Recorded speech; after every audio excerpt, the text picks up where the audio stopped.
पण नाही, घरचे पालक पण आमची काळजी करतात. कधी बस वेळेवर नसल्यामुळे आमचं जेवण वेळेवर भेटत नाही आम्हाला. एवढीच मागणी फक्त की बस खालून झालं. दादा भांगरे यांच्या नेतृत्वाखाली हा मोर्चा या ठिकाणी काढलेला आहे. या ठिकाणी मोर्चा काढण्याचं कारण एकच की ज्या मुली आहेत, जे युवक युवती आहेत, त्यांना घरी जाण्यासाठी ज्या वेळेला आपला मुलगा असेल किंवा आपली मुलगी असेल वेळेमध्ये घरी येत नाहीये, तर त्यावेळेला आई वडिलांचा जीव कासावीस होतो. हे म्हणजे कुठल्याही आई वडिलाला वेगळं सांगण्याची गरज नाहीये. आज इथे एकच म्हणजे या ठिकाणी एकच सांगण्याचा उद्देश आहे की ज्या अपुऱ्या बसेस आहे, ज्या मुलींचं त्यामुळे शैक्षणिक नुकसान होतंय, हे शैक्षणिक नुकसान मुलींचं झालं नाही पाहिजे. किंवा वयोवृद्ध या ठिकाणी म्हणजे वयोवृद्ध माणसं आहेत त्यांना त्या ठिकाणी त्यांची हेळसांड नाही झाली पाहिजे, त्यांना पायपीट करावी नाही लागली पाहिजे. यासाठी हे आंदोलन या ठिकाणी उभारण्यात आले आहे. नाही आमच्या इकडे पिंपळगाव कोतोळ तिकडे वेळेवर बस कधी लागत नाही, 1 तास काय लेट होती. कॉलेजच्या मुलांना उशीर होतो. आमच्या शिक्षणाचे लेक्चर वगैरे उठतात.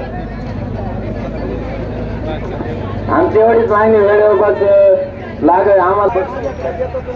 बस उपलब्ध होत नाही. लहान पोरी आपले बघतो आपण 8-9 वाजता जर घरी जात असतील, आगार प्रमुख आपले काय करतायत आणि जर समजा तालुक्याचे विद्यमान आमदार या गोष्टीकडे जर समजा लक्ष घालत नसेल तर उपयोगाचं नाही. तुम्ही कितीही पॉश आपलं बस स्थानक केलं तर या बस ज्या आहेत त्यांचे छप्पर उडवलेले, काहींचे तर स्टेरिंग रॉड कुठून कधी वाळवांनी गाड्या उतरतात. एक गाडीचं तोंड एकीकडे आणि शेपूट एकीकडे ही परिस्थिती आपल्या अकोला तालुक्यात झाली.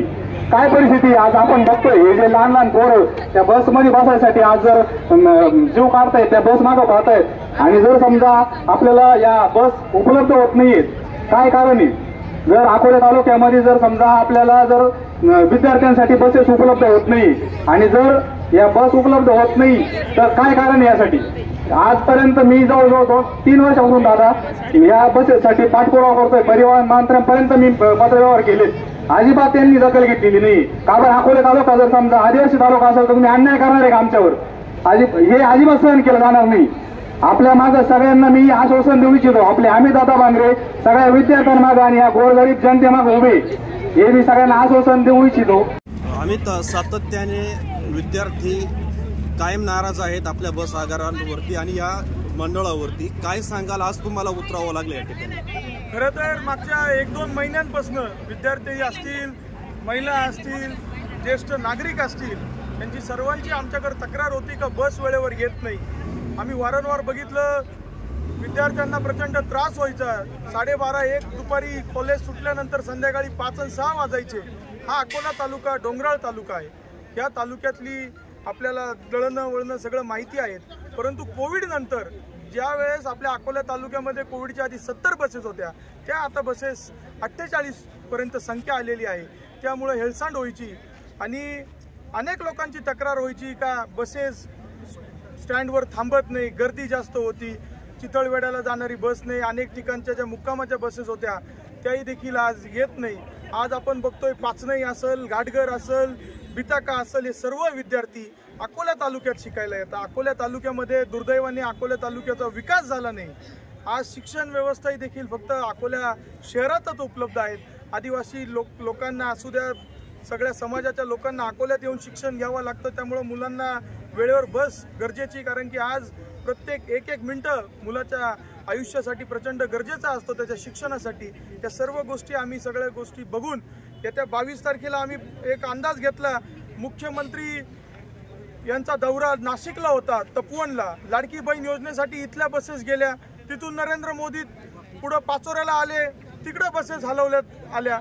म्हणजे याचा अर्थ तुम्ही एकेकडे लोकांना सांगता का आम्ही 65 वया गटाच्या पुढच्या लोकांना आम्ही फुकट बस सुविधा देतोय, पण दुसरीकडे जर तालुक्यामध्ये बसेसच उपलब्ध नसतील तर ही सुविधा कशासाठी?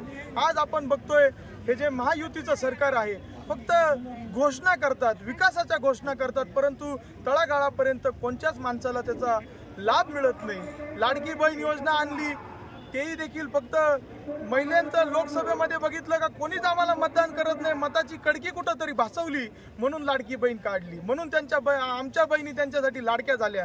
अशा चुकीच्या योजना आणून माझी विनंती आहे सरकारला आणि या विद्यमान तालुक्यातील आमदारांनाही देखील, तुम्ही तालुक्याचे पालक आहात, तुमची जबाबदारी आहे का हे प्रश्न सगळे तुम्ही समजून घेतले पाहिजे. आज नुसतं बस आंदोलनच नाही, लोक जे दोन्ही पाटांनी डावा उजवा कॅनल असेल, आज लोकांच्या वावरामध्ये पाणी तुंबलंय त्याच्यावरही तुम्ही लक्ष घालत नाही. त्या दिवशी आंबेवंगनाला एक महिला सर्पदोष तिला झाला आणि त्या महिलेला जीव गमवायला लागला, याला जबाबदार कोण? मी म्हणत नाही, परंतु तुम्ही प्रशासनावर तुमची पकड पाहिजे. भूमी अभिलेखचे प्रश्न असतील, मी वारंवार प्रत्येक ठिकाणी त्यांना सांगतोय. आज आम्हाला आता येणाऱ्या काळामध्ये भूमी अभिलेखवरही आंदोलन घेऊन जावं लागेल, कारण की या सगळ्या गोष्टी आहेत. परंतु आज इथं आल्यानंतर, आंदोलन केल्यानंतर जे दराडे साहेब इथले अधिकारी आहेत त्यांनी आम्हाला शब्द दिलाय का महिन्याभराच्या आतमध्ये केंद्र सरकारकडनं, केंद्रातनं आम्हाला इथं नवीन बस आदिवासी तालुक्यासाठी येणार, 20 बस येणार आहेत आणि या सगळ्या गोष्टी सुरळीत होतील. त्यांनी मागच्या 15 दिवसांपासून चार्ज घेतलाय. जे काय मागच्या अडचणी होत्या डिझेल वगैरेच्या, त्यावर त्यांनी आता चांगलं नियंत्रण आणलंय. येणाऱ्या महिन्याभरामध्ये त्यांनी आम्हाला शब्द दिलाय का या सगळ्या गोष्टी मार्गी लागतील. आणि जर या सुरळीत नाही झाल्या तर पुन्हा आम्हाला जे काय पावलं घ्यायचे, मग मुंबईला जरी जायची वेळ आली तर आम्ही तो पाऊल उचलू.